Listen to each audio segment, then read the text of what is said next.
Matapos pa inumin ni Evelyn ng lunas na gawa sa mga sangkap na iminungkahi ni Ambra, sa loob ni Men ay kasalukuyang nagaganap ang isang proseso ng paglilinis at muling pagsilang.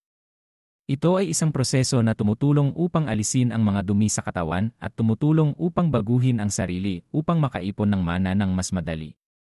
Ito ay isang sinaunang lihim na kaalaman na kakaunti lamang ang nakakaalam. Gayunpaman, nangangailangan ito ng maraming taong gumagamit ng malakas na mana at tumatagal ng ilang araw ng pagtitiis ng sakit.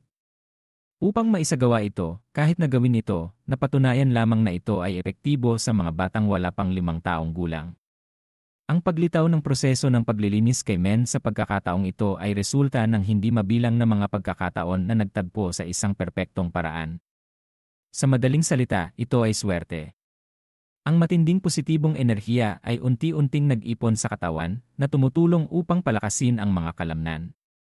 Ang matinding negatibong laso ng patay na katawan na tumagos sa katawan ni Men ay tumutulong sa kanya na itaas ang kanyang mahika, mana. Ang mana na naipon mula sa pagtunaw ng laso ng anino sa loob ng mga dekada, at ang tulong ni Ambra, ang dragon na nakaalam kung paano lutasin ang mahirap na laso na iyon, lahat ng iyon ay parang isang tadhana na nakatakda na. Ang lahat ay nahuhulog sa isang perpektong balanse. Sa halip na masira o itapon, hinihigop ng katawan ni Men ang mismong esensya ng kapangyarihan sa loob ng lason na iyon at ginawa itong kanya. Sa pagbabalik sa kasalukuyan, matapos makumpleto ng katawan ang proseso ng paglilinis, idinilat ni Men ang kanyang mga mata at nagising. Sa kanyang tabi, sina Evelyn at Ambra ay labis na nag-aalala kung siya ay okay. Sinubukan ni Young Master Men na bumangon, ngunit ang kanyang katawan ay hindi pa rin bumabalik sa kanyang pinakamahusay na kondisyon. Ang boses ni Men ay medyo mahina. Evelyn, Ambra, patawad kung nag-alala kayo. Ang kanyang mukha ay puno ng pagod. Tila ang proseso ng paglilinis ay nangailangan ng maraming lakas. Sina Evelyn at Ambra ay nakahinga ng maluwag. Muntik na silang mapahamak. Tinignan ni Men ang kanyang personal na impormasyon sa sandaling ito, pangalan, Deoragna, 17 taong gulang, pamagat, pinakadakilang henerasyon ng talento, Ragna player, tagamasid, inventaryo, tagapagtanggol ng dragon. Paglilinis at muling pagsilang, Phantom Dragon kalagayan, natutulog dahil sa isang hindi inaasahang pagtatagpo, nagtamo ng mahikang lason na lumikha ng unang Phantom Dragon. Kung hindi makontrol ng maayos, maaaring maging pangalawang Phantom Dragon. Matapos basahin ang lahat, kumunot ang kanyang mga mata sa linya tungkol sa kapangyarihan ng Phantom Dragon. Paano siya nakakuha ng 85 punto sa kanyang mga estatistika? Ito ay talagang nakakabaliw. Ang mga kristal sa kuweba ay mga kristalisasyon ng pinakadalisay na enerhiya. Ang kanilang kapangyarihan ay nagpababa ng pagkalason ng lason ng anino. Kahit na sila ay gumana bilang isang uri ng gamot. Tiningnan ni Men si Ambra at hindi mapigilang magpasalamat sa kanyang puso. Napakaswerte niya na nagtiwala siya dito. Ang pangangatawan ni Deoragna ay perpekto na, at ngayon ay nagtataglay pa siya ng mga katangian ng paglilinis at muling pagsilang at isang Phantom Dragon. Ano pa ang hihilingin niya? Hinawakan ni Men ang kanyang mga kamay ng mahigpit, puno ng determinasyon. Ang bilis ng kanyang paglago mula ngayon ay hindi na mailalarawan. Ngunit una, may ilang mga bagay na mas mahalaga. Tumayo siya at dahan-dahang lumapit sa bangkay na kumagat sa kanya kanina. Ang mahalagang tanong ay, sino ba talaga ang matandang halimaw na ito? Nang marinig iyon, lumapit si Evelyn upang suriin pa. Ikinulong niya ang kanyang tingin sa isang lugar. Lilad, anong problema, Evelyn? Young Master, may nakaukit sa pader. Ang mga salitang ito ay isang talaarawan. Ngunit ang pag-ukit ng mga ganitong masalimuot na salita sa dingding ng kuweba ay hindi madali. Siguradong siya ay isang dalubhasa. Tinalo ako ni Kay at Robert. Ngayon kailangan kong magtago dito upang maghanda para sa paghihiganti. Ngunit ang aking katawan ay bumabagsak na ngayon. Pagkatapos basahin hanggang dito, ang mga alaala mula sa nakaraan ay bumalik muli. Sa wakas ay kinumpirma ni Men ang kanyang narinig. Ang aking katawan ay bumabagsak sa bilis na nakakagulat. Maaari bang dahil nasira ni Robert ang core ng aking mahika? Ang laso ng anino na aking hinihigop ay maaaring ang pumatay sa akin araw-araw. Ang aking kamalayan ay lumalabo at ang kasamaan ay unti-unting sinasakop ang lahat. Nakakainis. Hindi pa ako nagsisimula sa paghihiganti, paano nangyari ito? Habang tumatagal, nawawala ang aking kamalayan. Marahil ay oras na upang gumawa ako ng desisyon. Inaamin ko, wala na akong pag-asa.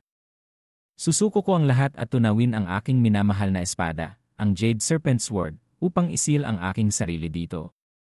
Umaasa ako na may makakahanap ng lugar na ito. Umaasa ako na matutupad nila ang aking hiling. Umaasa ako na makukumpleto nila ang paghihiganti na hindi ko nagawa. Manalangin ako na ang aking tagapagmana ay malampasan sila. Iiwan ko ang lahat ng aking pamana sa lugar na ito at maghihintay ng isang karapat-dapat. Pagkatapos basahin hanggang dito, pareho silang hindi mapigilang nagulat.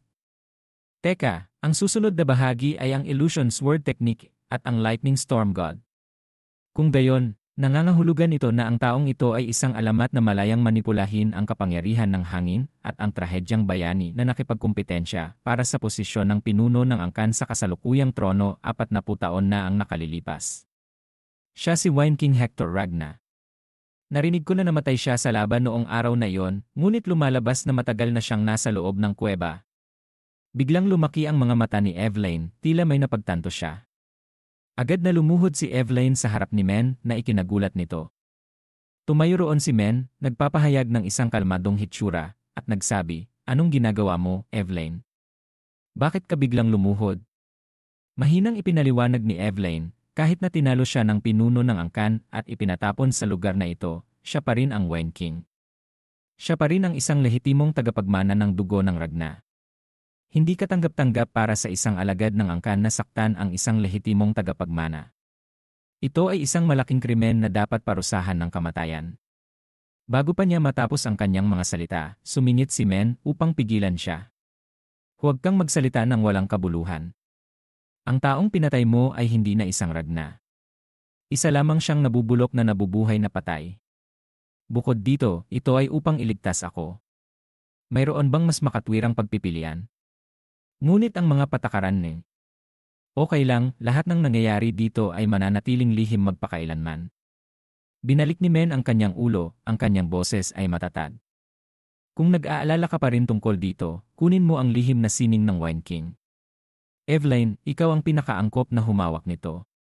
Nang marinig iyon, naging gulat ang mukha ni Evelyn. "Seryoso ka ba, young master? Ang lihim na sining ng Wine King ay katumbas ng pamamaraan ng Nine Dragons. Bakit mo gustong ibigay ito sa akin? Yenan, hindi ba halata? Maging tagapagmana ng Wine King at maging mas malakas.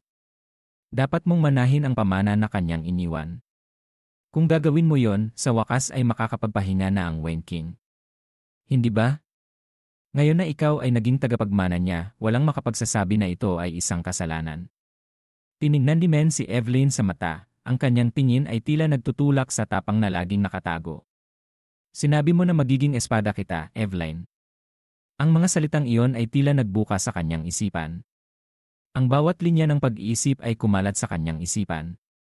"Ako, si Evelyn Nero, isang high-ranking swordsman ng angkan ng Ragna, ay nanunumpa ng katapatan sa iyo bilang isang permanenteng lingkod.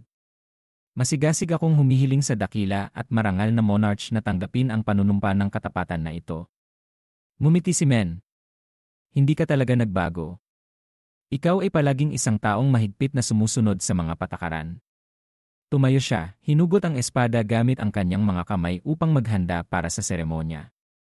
"Ako, si Theo Ragna, ay tinatanggap ang panunumpa ng katapatan ni Evelyn Nero, inililok ito sa aking puso at kaluluwa, at sa mahabang daan sa hinaharap, nang angako akong gagawin kitang espada ng aking vanguard." Pareho silang nagbigay ng isang kasiyasyang ngiti. Tila nagkaroon sila ng isang napakalakas na koneksyon. Hindi alam ni Ambra kung naiintindihan niya, ngunit ang kanyang ekspresyon ay nasiyahan din sa pagbabalik sa punong tanggapan ng White Armored Dragon. Maraming mga kandidato ang bumalik matapos makita ang kanilang mga kasama. Si Hocus ay labis na nagtitiwala sa sarili. Nagsalita siya ng may kagalakan, "Haha. Hindi pa bumabalik si Theo Ragna. Maaaring ako ang pinakamahusay sa White Armor Legion." Bago pa siya matapos magsalita, mula sa malayo, isang pares ng mga paa ang dahan-dahang lumalapit. Ang mukha ni Hocus at ng kanyang kasama ay wala ng dating pagiging kampante, ngunit sa halip ay labis na pagkabigla. "Ha? Theo Ragna? Anong impyerno ang dala niya pabalik?" Sa harap ng lahat ngayon ay ang imahe ni Ambra na napakagiting. Lumitaw si Theo na pinipigilan ang anumang hindi ka nais-nais na usapan tungkol sa kanya. Kahit na ang mga instruktor ay nagulat sa bagay na ito. Ano? Huwag mong sabihing Ambra yan. Paano niya nagawang gawing kasama ang mabangis na dragon na yon? Ito ba ang dahilan kung bakit si Theo ay isang henyo ng 1,000 taon? Seryoso ba? Kahit ito ay isang talento. Anong impyerno? Si Hocus ay bumagsak sa lupa. Tila naiintindihan niya kung gaano kalaki ang agwat. Lumapit si Evelyn at nag-ulat, High Swordsman Evelyn Nero at Apprentice Swordsman Deoragna, na kumpleto na namin ang pagsubok sa kakayahan at bumalik na. Ngunit nasaan ang kapitan? Bakit wala siya dito? Ang totoo ay nakatanggap lang siya ng isang kagyat na liham at bumalik sa opisina, sabi ng isa pang swordsman. Iyan, kagyat na liham. Ano ba talaga ang nangyayari? Bigla, mula sa likuran, may lumitaw na nagdulot ng alikabok na kumalat. Iyon ay ang kapitan ng White Armor Dragon. Lumitaw siya kasama ang kanyang kasama, mukhang nagmamadali. Alam kong nakumpleto niyo lang ang seremonya ng induction, ngunit paumanhin, ito ay isang kagyat na sitwasyon. Mayroon akong isang utos para sa lahat.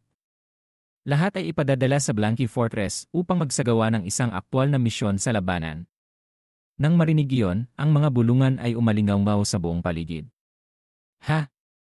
Itinalaga upang lumahok sa labanan sa sandaling sumali ka. Ano ba talaga ang nangyayari? Sa mga taong naguguluhan pa rin, si Men lamang ang nanatiling kalmado at malamig. Alam niya na mangyayari ito sa lalong madaling panahon. Kaya, sa wakas ay dumating na ito. Ang krisis sa hostage ng Ceres Merchant Guild sa Blanky Fortress, isang balangkas upang nakawin ang Dragon Slayer Sword, Banpang, upang isagawa ang paghihimagsik. Siyempre, alam din ni Men kung sino ang nasa likod nito. Walang iba kundi si S. Jovan, na laging pinapangarap ang pagtataksil upang sakupin ang Ragna. Kung ang kagyat na pagpapadala na ito ay simula lamang ng isang malupit na labanan o ang mitsa para sa isang mas malalim na balangkas. Sa dumarating na bagyo na malapit ng lumamon sa lahat, sino ang tatayo at sino ang tatangayin mula sa chessboard ng kapangyarihan?